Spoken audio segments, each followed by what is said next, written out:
سورہ نور کی آیت نمبر 11 کی تفسیر ہو رہی ہے۔ آگے الفاظ آ رہے ہیں لِكُلِّ امْرِئٍ مِّنْهُمْ مَا اكْتَسَبَ مِنَ الْإِثْمِ، یعنی جس نے اس میں جتنا بھی حصہ لیا اور اس نے اتنا ہی گناہ سمیٹا۔ وَالَّذِي تَوَلَّىٰ كِبْرَهُ مِنْهُمْ لَهُ عَذَابٌ عَظِيمٌ، یعنی جس نے اس میں جتنا حصہ لیا اس نے اتنا ہی گناہ سمیٹا، اور جس شخص نے اس کی ذمہ داری کا بڑا حصہ اپنے سر لیا اس کے لیے تو عذاب عظیم ہے۔ اور اس شخص سے مراد منافقین کا سردار عبداللہ بن ابی ہے۔ اگلی آیت کو دیکھتے ہیں لولا اذ سمعتموه ظن المؤمنون والمؤمنات بانفسهم خیرا وقالوا هذا افک مبین، یعنی جس وقت تم لوگوں نے اسے سنا تھا اس الزام کو، اسی وقت کیوں نہ مومن مردوں اور مومن عورتوں نے اپنے آپ سے نیک گمان کیا اور کیوں نہ کہہ دیا کہ یہ صریح بہتان ہے۔ اب دیکھیں اس آیت کی وضاحت میں بات یہ ہے کہ یہاں سے تربیت کے وہ پہلو نمایاں کیے جا رہے ہیں جو اس واقعے میں چھپے ہوئے ہیں۔ یعنی ان میں سب سے پہلی بات تو یہ کہی گئی کہ اہل ایمان ایک جان کی طرح ہے، اور یہ کہ لوگوں نے اپنی ملت اور اپنے معاشرے کے لوگوں سے نیک گمان کیوں نہ رکھا۔ اور پھر حضرت عائشہ رضی اللہ عنہا، یعنی کہ جو عام خاتون نہیں تھی، رسول اللہ صلی اللہ علیہ وسلم کی بیوی تھی، جنہیں ہر مسلمان اپنی ماں سے بڑھ کر احترام کے لائق سمجھتا، جنہیں اللہ نے خود ہر مسلمان پر ماں کی طرح حرام کر دیا، اور وہ مرد جو کہ نہ صرف اسی قافلے کا ایک آدمی تھا، اسی فوج کا ایک سپاہی اور اسی شہر کا ایک باشندہ تھا، بلکہ وہ ایک مسلمان بھی تھا اور ان خاتون کے شوہر کو اللہ کا رسول اپنا ہادی مانتا تھا، اور وہ صحابی اللہ کے فرمان پر اپنی جان قربان کرنے کے لیے جنگ بدر میں بھی شریک ہو چکے تھے۔ تو بات یہ ہے کہ اللہ تعالیٰ فرماتے ہیں کہ مسلم معاشرے کے جن افراد نے یہ بات زبان سے نکالی یا اس چیز پر کم از کم شک کیا، تو کیا ہے کہ انہوں نے خود اپنے نفس کا بہت برا تصور قائم کیا ہے اور اپنے معاشرے کے لوگوں کو ان کے اخلاق و کردار سے ہلکا جانا ہے۔ اور پھر آگے آیت ہے لولا جاؤ علیہ باربعۃ شہداء فَإِذْ لَمْ يَأْتُوا بِالشُّهَدَاءِ فَأُولَٰئِكَ عِندَ اللَّهِ هُمُ الْكَاذِبُونَ، یعنی وہ لوگ اپنے الزام کے ثبوت میں 4 گواہ کیوں نہیں لائے؟ اب اگر وہ گواہ نہیں لائے تو اللہ کے نزدیک وہی جھوٹے ہیں۔ یعنی اللہ سبحانہ تعالیٰ نے اس آیت میں اہل ایمان کو یہ بات بتلا دی کہ اس بہتان پر جنہوں نے بہتان لگایا وہ ایک گواہ بھی پیش نہیں کر سکے، جبکہ اس کے لیے 4 گواہ ضروری تھے۔ تو پھر کیسے تم نے ان بہتان تراشوں کو جھوٹا نہیں کہا؟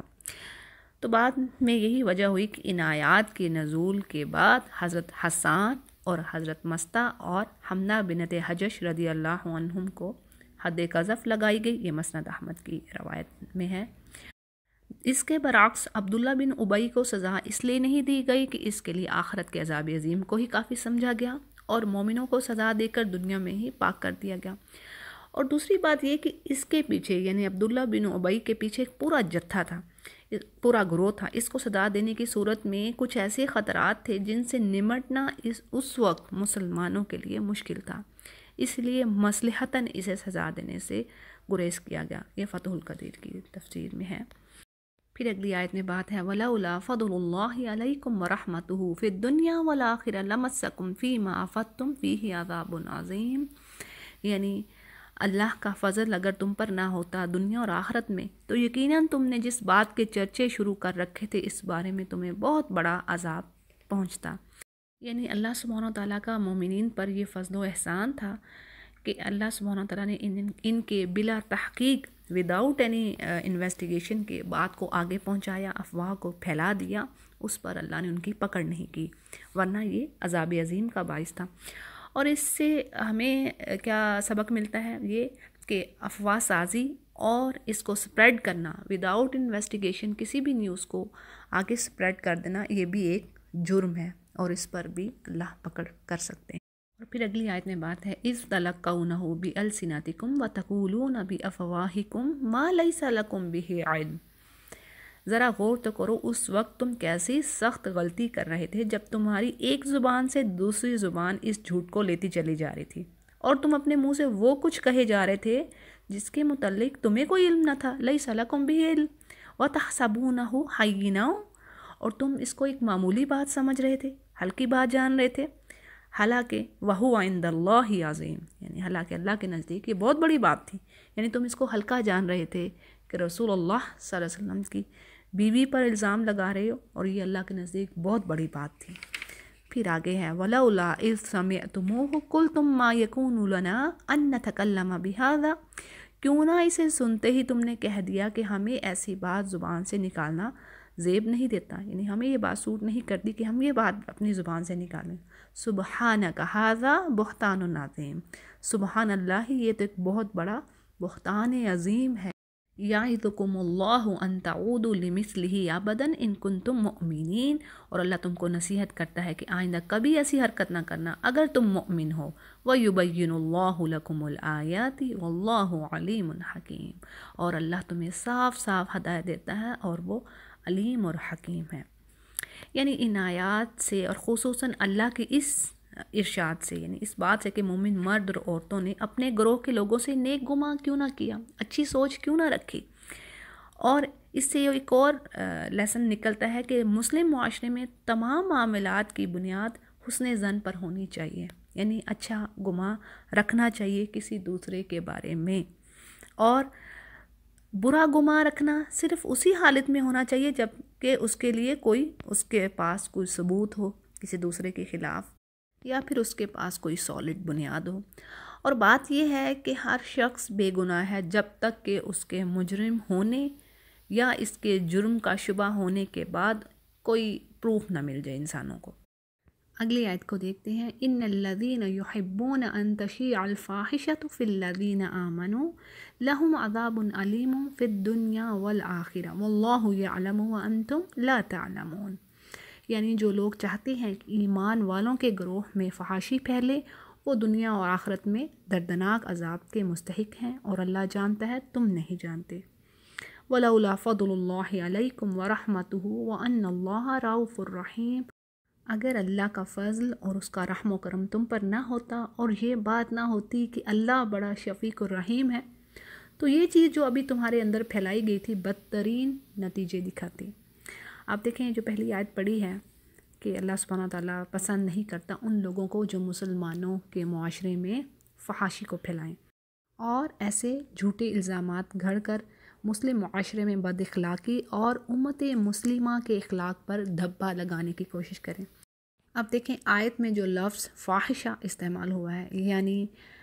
سپریڈ کرنا فاؤل سکینڈلز کو، تو یہ تمام صورتوں پر حاوی ہوتا ہے فحاشی کی. ٹھیک ہے، یعنی یہ تمام ان سچویشنز پر اپلائی ہوتا ہے جو انسانی جذبات کو برائی کی طرف لے کر جاتے ہیں، جیسے بد اخلاقی کی ترغیب دینے والے اور اس کے جذبات کو بڑھانے والے کھیل تماشے، گانے، تصویریں، سٹوریز، پوئٹری، ہر وہ چیز جو ان چیزوں کی طرف لے کے جاتی ہے، جیسے encouragement of immorality, immoral games, pictures, songs, mix gathering and mix entertainment. تو یہ تمام چیزیں جو ہیں اسلام ان سے روکتا ہے. لہٰذا ایک اسلامک گورنمنٹ کا یہ فرض ہے کہ ان کی پریونشن کے لیے، ان کے بلاک کرنے کے لیے مختلف پراپر سٹیپس لینے چاہیے، یعنی ان کی اشاعت کو ہر طرح سے روکا جائے اور مسلم معاشرے کو ایک پاکیزہ اور بہترین سوسائٹی بنائی جائے. اور پھر یہ جو بات اللہ سبحانہ وتعالیٰ فرماتے ہیں کہ اللہ جانتا ہے اور تم نہیں جانتے، یعنی تم لوگ یہ نہیں جانتے کہ اس طرح کی یہ جو حرکات ہیں معاشرے پر کس قدر برے اثرات ڈالتی ہیں اور کتنی افراد کو اس سے متاثر کرتی ہیں، کتنے افراد اس سے انفلوئنسڈ ہوتے ہیں، ان کی زندگیاں برباد ہوتی ہیں، برے اثرات پڑتے ہیں ان کی زندگیوں پر. تو لہٰذا بات یہ ہے کہ اللہ پہ اعتماد کرو، اور جن برائیوں کو اللہ روکنے کو کہہ رہا ہے اس میں اس کی پیچھے حکمہ ہے، ہر چیز کے پیچھے حکمہ ہے اور رحمت ہے، رحمت سراسر رحمت ہے. تو ان کو سمجھو اور اللہ پر توکل کرو، اور معاشرے کا ہر فرد ہر طرح سے اپنا حصہ ڈالے ان برائیوں کو دور کرنے میں، ان کو مٹانے میں. یعنی ہر ایک کی ذمہ داری ہے. دیکھیں حدیث میں بھی ہم دیکھتے ہیں ہر کوئی تم میں سے ایک ذمہ داری اٹھائے ہوئے ہے، یعنی عورت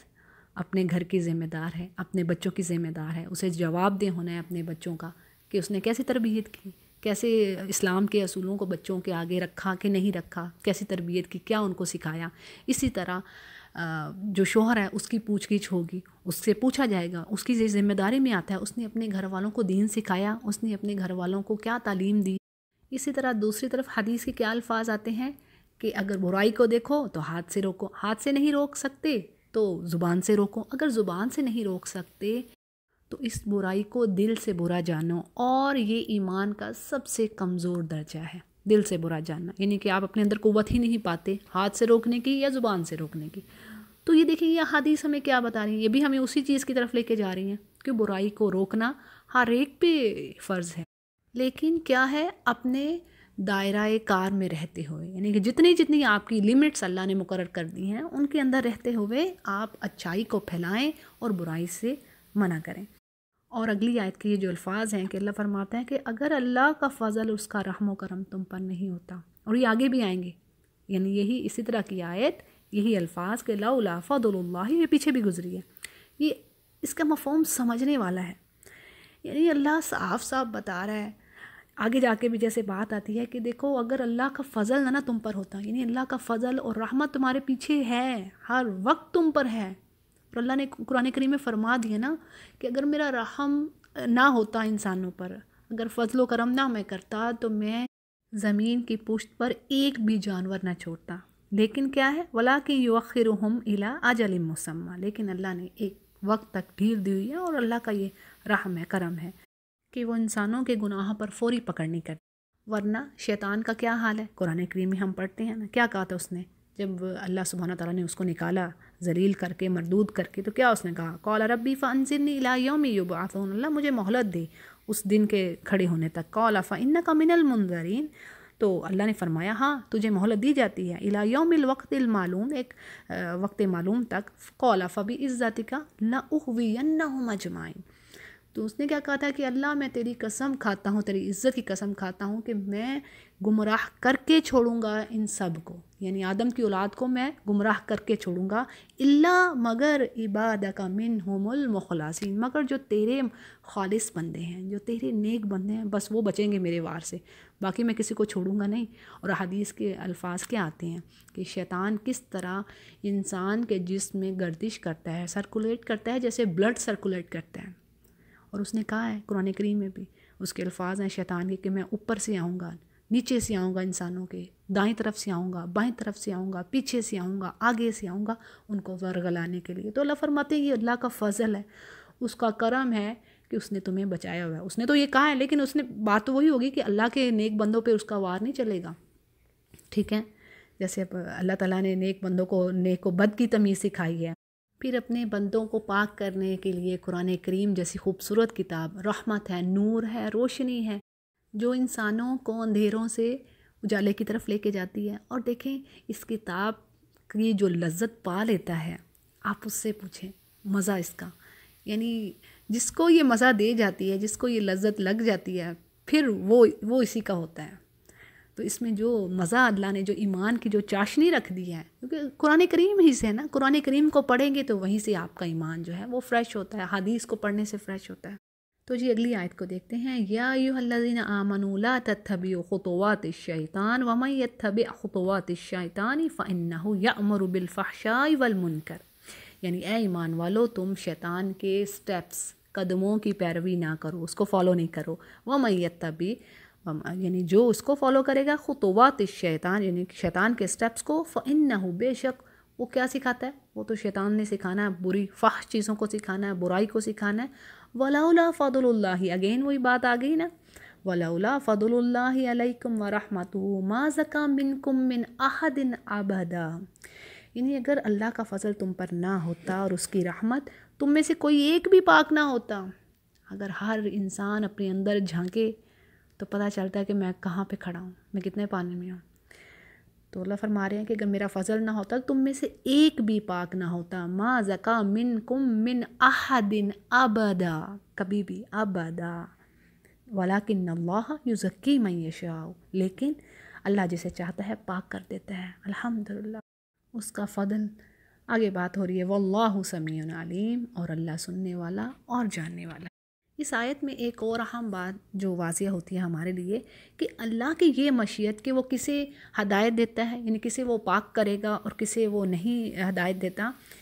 کسی علم کی بنا پر ہے نہیں، بلکہ اللہ یہ جانتا ہے، یعنی اللہ سبحانہ و تعالیٰ کو علم ہے کہ ان لوگوں نے ایمان نہیں لانا، ٹھیک ہے، یعنی اللہ کو اپنے علم الغیب سے معلوم ہے، اللہ خوب جانتا ہے، جیسے اللہ سبحانہ و تعالیٰ نے قرآن کریم میں کئی جگہوں پر فرما دیا ہے، جیسے سورۃ القصص میں بات آتی ہے انک لا تہدی من احببت ولکن اللہ یہدی من یشاء وہو اعلم بالمہتدین، اور وہ خوب جانتا ہے پرہیزگاروں کو۔ سورہ نور کی آیت نمبر 21 کی تفسیر کر رہے ہیں، یعنی اللہ سبحانہ تعالیٰ اپنے علم الغیب کی بیس پر جانتا ہے کہ کون تنہائی میں کیا سوچ رہا ہے اور وہ کیسے خیالات رکھتا ہے اپنے دل میں، جیسے کہ اللہ نے فرمایا ہے واللہ سمیع علیم، اور کہیں پہ اللہ فرماتا ہے کہ اللہ تعالیٰ ہر چیز کو دیکھنے والا ہے، ہر چیز کا نگران ہے، اور وہ جانتا ہے کس کو کس طرح کفر کی حالت پر ہی موت آنی ہے اور کس نے اللہ کی رضا حاصل کرنی ہے۔ تو جی اگلی آیت کو دیکھتے ہیں وَلَا يَأْتَلِ أُولِي الْفَضْلِ مِنْكُمْ وَالسَّعَةِ أَنْ يُؤْتُوا أُولِي الْقُرْبَى وَالْمَسَاكِينَ وَالْمُهَاجِرِينَ فِي سَبِيلِ اللَّهِ۔ تو یہاں پر اللہ سبحانہ تعالیٰ فرماتے ہیں تم میں سے جو لوگ صاحب فضل، یعنی جن کو اللہ نے مال دیا ہوا ہے، اللہ کی رحمت سے وہ غنی ہیں، وہ اس بات کی قسم نہ کھا بیٹھیں کہ اپنے رشتہ دار، مسکین اور مہاجر فی سبیل اللہ لوگوں کی مدد نہ کریں گے۔ تو کیا ہے وَلْيَعْفُوا وَلْيَصْفَحُوا، اللہ تعالیٰ فرماتے ہیں انہیں معاف کر دیں اور درگزر کریں ان سے۔ أَلَا تُحِبُّونَ أَن يَغْفِرَ اللَّهُ لَكُمْ، یعنی کیا تم نہیں چاہتے کہ اللہ تمہیں معاف کر دے؟ یعنی اگر تم یہ طریقہ کار رکھو گے، تم درگزر کرنے کا طریقہ اپناتے ہو، معاف کرتے ہو لوگوں کی غلطیاں، تو کیا تم نہیں چاہتے کہ اللہ تمہیں معاف کرے؟ أَن يَغْفِرَ اللَّهُ لَكُمْ وَاللَّهُ غَفُورٌ رَحِيمٌ، اور اللہ تو غفور الرحیم ہے۔ اس آیت کی تفسیر کچھ یوں ہے، حضرت عائشہ رضی اللہ عنہا فرماتی ہیں کہ جب اللہ تعالیٰ نے میری برات کی آیات نازل فرما دیں تو حضرت ابو بکر رضی اللہ عنہ نے قسم کھا لی کہ وہ آئندہ کے لیے مستح بن اثاثہ کی مدد نہیں کریں گے، کیونکہ انہوں نے نہ رشتہ داری کا کوئی لحاظ کیا اور نہ ہی کوئی احسانات کا لحاظ کیا۔ یعنی حضرت ابو بکر صدیق نے ساری عمر ان پر اور ان کے خاندان پر خرچ کیا، اور بدلے میں انہوں نے کیا کیا، یعنی مستح بن اثاثہ نے حضرت عائشہ رضی اللہ عنہا کے خلاف جو الزامات تھے ان میں شریک ہو گئے، تو ابو بکر صدیق رضی اللہ عنہ کو سخت صدمہ پہنچا، اور یہ ایک فطری کام تھا۔ حضرت عائشہ کی برات کے بعد، یعنی ان کی پاک دامنی ثابت ہو جانے کے بعد، حضرت ابو بکر صدیق نے قسم کھا لی کہ وہ آئندہ مستح کو کوئی فائدہ نہیں پہنچائیں گے۔ سبحان اللہ۔ تو ابو بکر صدیق رضی اللہ عنہ کی یہ قسم اگرچہ انسانی فطرت کے مطابق ہی تھی، دیکھیں اگر عام انسان کی بیوی، بیٹی، بہن، کسی پر بھی اس طرح کا جھوٹا الزام لگ جائے اور معاشرے میں کیا اس کی سچویشن ہو، مگر بات یہ کہ ابو بکر صدیق رضی اللہ عنہ جیسے بلند کردار والے لوگوں کو اللہ نے چنا ہوا تھا، اور اس آیت میں بڑے پیار سے اللہ سبحانہ تعالیٰ نے ان کے بشری اقدام پہ، یعنی کہ ایک نیچرل ریئیکشن پر انہیں متنبہ فرمایا کہ تم سے بھی تو غلطیاں ہوتی رہتی ہیں اور تم یہ چاہتے ہو کہ اللہ تمہاری غلطیوں کو معاف فرمائے، تو پھر تم دوسروں کے ساتھ بھی اسی طرح معافی اور درگزر کا معاملہ اپناتے رہو۔ اور اس آیت کے نازل ہوتے ہی ابو بکر صدیق رضی اللہ عنہ نے فرمایا بلا واللہ انا نحب ان تغفر لنا یا ربنا، واللہ ہم ضرور چاہتے ہیں کہ اے ہمارے رب تو ہماری خطائیں معاف فرما دے۔ چنانچہ آپ رضی اللہ عنہ نے پھر سے مستح کی مدد شروع کر دی اور پہلے سے بھی زیادہ ان پر احسان کرنے لگے اللہ کی خاطر۔ اور اس طرح روایات میں آتا ہے، عبداللہ بن عباس رضی اللہ عنہ کی روایت ہے کہ یہ قسم حضرت ابو بکر کے علاوہ بعض اور صحابہ نے بھی کھا لی تھی کہ جن جن لوگوں نے اس بہتان میں حصہ لیا ہے ان کی کوئی مدد نہیں کرے گا۔ لیکن اس آیت کے نزول کے بعد ان سب نے اپنے عہد سے رجوع کر لیا، یعنی اپنی اس بات کو پورا نہ کیا، اور یہ تلخی دور ہو گئی جو اس فتنے نے پھیلا دی تھی۔ اس آیت میں قسم کے حوالے سے جو ہمیں بات پتہ چلتی ہے وہ یہ کہ جیسے حدیث میں آتا ہے کہ آپ صلی اللہ علیہ وسلم نے فرمایا جس نے کسی بات کی قسم کھا لی اور پھر اسے معلوم ہو کہ دوسری بات اس سے بہتر ہے، اسے چاہیے کہ وہی بات اختیار کرے جو بہتر ہے اور اپنی قسم کا کفارہ ادا کرے۔ یعنی اس سے پتہ کیا چلتا ہے کہ قسم توڑنے کا کفارہ ہے، ٹھیک ہے، اور قسم توڑنے کا کفارہ ایک اور چیز ہے، اور دوسری طرف بھلائی نہ کرنے کے گناہ کا کفارہ یہ ایک اور چیز ہے، ٹھیک ہو گیا۔ یعنی قسم توڑنے کا کفارہ ہے، چاہے کسی بھی قسم کی قسم کوئی کھا لیتا ہے اور اس کے بعد اس کو توڑتا ہے تو پھر اس کا کفارہ اس کو ادا کرنا ہے، جو ہمیں حدیث سے پتہ چل رہا ہے۔ اگلی آیت کو دیکھتے ہیں، ان الذین یرمون المحصنات الغافلات المؤمنات لعنوا فی الدنیا والآخرہ، جو لوگ پاک دامن بے خبر مومن عورتوں پر تہمتیں لگاتے ہیں، ان پر دنیا اور آخرت میں لعنت کی گئی ہے، وَلَهُمْ عَذَابٌ عَظِيمٌ، اور ان کے لیے بہت بڑا عذاب ہے۔ اچھا، اس آیت میں لفظ غافلات استعمال ہوا ہے، جس سے مراد سیدھی سادی شریف عورتیں ہیں، یعنی جن کے دل پاک ہوتے ہیں، جنہیں کچھ خبر نہیں کہ بدچلنی کیا ہے، گناہ کیا ہے، کیسے کیا جائے، اور کبھی ان کے دل میں یہ خیال بھی نہیں گزرا ہوتا کہ ان پر کوئی الزام بھی لگائے گا اس طرح کا۔ حدیث میں الفاظ آتے ہیں، نبی کریم صلی اللہ علیہ وسلم نے فرمایا، پاک دامن عورتوں پر تہمت لگانا ان 7 کبیرہ گناہوں میں سے ہے جو موبقات، تباہ کر دینے والی چیزیں ہیں۔ اور اس آیت کی تفسیر میں بعض مفسرین نے اس آیت کو حضرت عائشہ رضی اللہ عنہا اور دیگر ازواج مطہرات رضی اللہ عنہن کے ساتھ قرار دیا گیا ہے، خاص ان کے ساتھ اس آیت کا لنک قرار دیا ہے، جبکہ دوسری طرف مفسرین نے اس کو عام ہی رکھا ہے، یعنی وہ کہتے ہیں کہ اس میں حد قذف بیان کی گئی ہے اور یہ بات عام ہے، یعنی کوئی بھی مسلمان عورت ہو اور اس پر کوئی بھی مسلمان شخص تہمت لگاتا ہے تو اس کے لیے حد قذف کا قانون رکھا گیا ہے۔ تو بات یہ ہے کہ ان آیات میں ہمارے لیے کیا ہے، سمجھنے کے لیے کیا چیز ہے کہ آج ہم بڑے آرام سے بیٹھے ہوئے زبان سے کسی کے اوپر گھر بیٹھے تہمت لگا رہے ہیں، ہمیں کوئی خبر نہیں، کوئی پتہ نہیں ہے، منہ سے ایسی باتیں نکال رہے ہیں جن کا ہمیں صحیح طریقے سے علم نہیں ہے، سنی سنائی باتوں کو ہم آگے کر رہے ہیں، تو یہ بہت بڑے گناہ ہیں، بہت بڑے گناہ ہیں۔ جیسے نبی کریم صلی اللہ علیہ وسلم نے فرمایا کہ یہ زبان اور شرمگاہ یہ انسانوں کو جہنم میں لے کے جائے گی، اور خاص کر خواتین میں یہ بیماری ہوتی ہے، کہیں سے کسی کی کوئی خبر پہنچی، اس کو وداؤٹ اینی انویسٹیگیشن، نہ تحقیق کرنا، نہ پوچھنا، نہ کچھ، اور اس کو آگے بس فارورڈ کر رہے ہیں۔ تو یہ بات چھوٹی نہیں ہے، اس بات کو سمجھیے، یہ ہمارے لیے اس میں عبرت ہے، لیسن ہے ان چیزوں میں، کہ ہم جو بڑی آرام سے زبان کو ہلا کے آگے کسی کے اوپر تہمت لگا دیتے، تہمت لگا دینا چھوٹی بات نہیں ہے۔ جیسے ہم میں بعض لوگ بڑے آرام سے کسی کے اوپر تہمت لگاتے ہیں اور کہتے ہیں فلاں کا فلاں سے تعلق ہے، یہ وہ ایسے ہے، یہ ایسے ہے، تو استغفر اللہ، یہ چھوٹی باتیں نہیں ہیں۔ اپنی زبان کو ہمیں کنٹرول میں رکھنا ہے اور ان چیزوں کی سنجیدگی کو سمجھنا ہے۔ تو اگلی آیت کو دیکھتے ہیں جی، یوم تشہد علیہم السنتہم وایدیہم وارجلہم بما کانوا یعملون۔ یہاں اللہ سبحانہ وتعالیٰ فرماتے ہیں کہ وہ اس دن کو بھول نہ جائیں جب کہ ان کی اپنی زبانیں اور ان کے اپنے ہاتھ پاؤں ان کے کرتوتوں کی گواہی دیں گے۔ یومئذ یوفیہم اللہ دینہم الحق ویعلمون ان اللہ هو الحق المبین، اور اس دن اللہ سبحانہ وتعالیٰ پورا بدلہ دے گا انہیں جس کے وہ مستحق ہیں، اور انہیں معلوم ہو جائے گا کہ اللہ ہی حق ہے، سچ کو سچ کر دکھانے والا۔ اب دیکھیں یہاں پر جو بات آ رہی ہے قرآن کریم میں اور بھی کئی جگہوں پر یہی بات آئی ہے کہ اللہ سبحانہ تعالیٰ اس دن مجرموں کے منہ بند کر دے گا، اور کیا ہے، ان کے ہاتھ بولیں گے، جیسے سورہ یاسین میں آتا ہے الیوم نختم علی افواہہم وتکلمنا ایدیہم وتشہد ارجلہم بما کانوا یکسبون،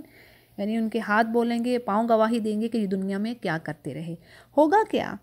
کہ مجرم لوگ اپنے جرائم کا وہاں بھی انکار کریں گے، وہ گواہیوں کو بھی جھٹلا دیں گے، نامہ اعمال کو بھی تسلیم نہیں کریں گے، تب اللہ سبحانہ تعالیٰ حکم دے گا کہ اچھا اب اپنی بکواس بند کرو اور دیکھو تمہارے یہ جو اعضاء ہیں، یہ تمہارے جو جسم کے حصے ہیں، یہ کیسے تمہاری کرتوتوں کی گواہی دیتے ہیں۔ جیسے سورہ فصلت کے الفاظ ہیں، حتی اذا ما جاؤوہا شہد علیہم سمعہم وابصارہم وجلودہم بما کانوا یعملون، یہاں تک کہ جب بالکل جہنم کے پاس آ جائیں گے، ان پر ان کے کان اور ان کی آنکھیں اور ان کی کھالیں ان کے اعمال کی گواہی دیں گے۔ اچھا، یہاں پر سوال یہ پیدا ہوتا ہے کہ ایک طرف تو اللہ سبحانہ وتعالیٰ فرماتے ہیں کہ ہم ان کے منہ بند کر دیں گے، یعنی یہ بول نہ سکیں گے، اور دوسری طرف سورہ نور کی آیت میں فرماتا ہے کہ ان کی زبانیں گواہی دیں گے۔ تو ان دونوں باتوں میں آپس میں تعلق یہ ہے کہ منہ بند کر دینے سے مراد ان کا اختیار کلام، یعنی یہ جو بات کرنے کی طاقت ہے وہ لے لینا ہے، وہ سلب کر لینا ہے، یعنی اس کے بعد وہ اپنی زبان سے اپنی مرضی کے مطابق بات نہ کر سکیں گے۔ اور دوسری طرف زبانوں، ہاتھوں، پیروں کی شہادتیں یہ ہوں گی، یعنی یہ جو ان کے اعضاء ہیں وہ یہ بتائیں گے کہ ہم سے ان ظالموں نے کیا کیا کام لیا تھا، کیسے کیسے کفر بولے تھے، کیا کیا جھوٹ بولے تھے، کیا کیا فتنے انہوں نے پیدا کیے، اور کس کس موقع پر انہوں نے ہمارے ذریعے سے کیا کیا باتیں کی تھیں۔